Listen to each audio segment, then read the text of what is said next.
Goeiemôre, baie welkom by vanoggend se Saamwees. Ek dink sommer aan die gemeente waar ek groot geword het daar in Pretoria.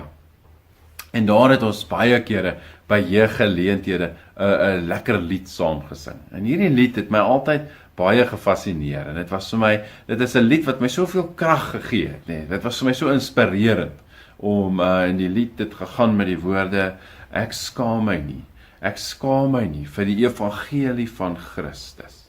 Ek skaam my nie, want daarin vind ek my krag.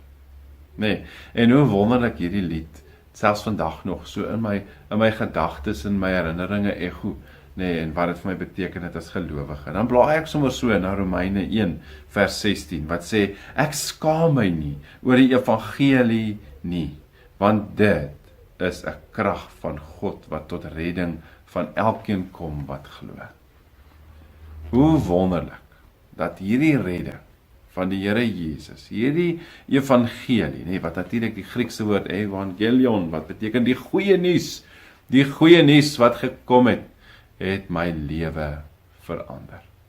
Mag dit so wees? Glo jy dit? Glo jy dat die evangelie van God jou lewe verander het?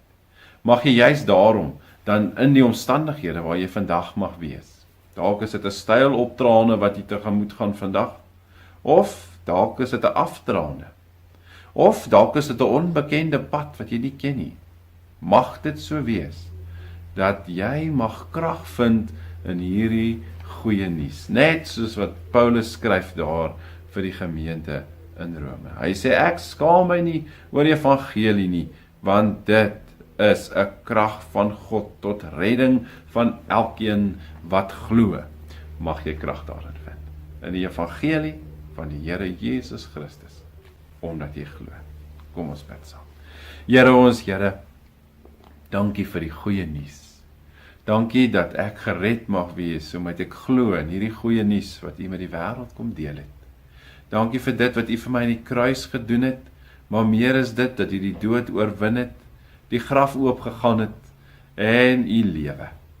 En juist daarom dat ek nie anders kan, soos wat Paulus ook skryf in die gemeente daar vir Rome, waar hy vir hulle skryf en sê, ons is meer as oorwinnaars, omdat U ons liefhet.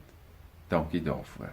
Mag ek vandag, of vir die tyd in my lewe waar ek is, mag ek krag vind daarin, mag ek vorentoe kyk, mag ek weet, hierin lê my krag, in hierdie goeie nuus, wat ek ook mag ontvang het, hierdie goeie nuus, wat my gebring het tot geloof in U, hierdie goeie nuus, wat vir my sal krag gee, vir die tyd waarin ek leef.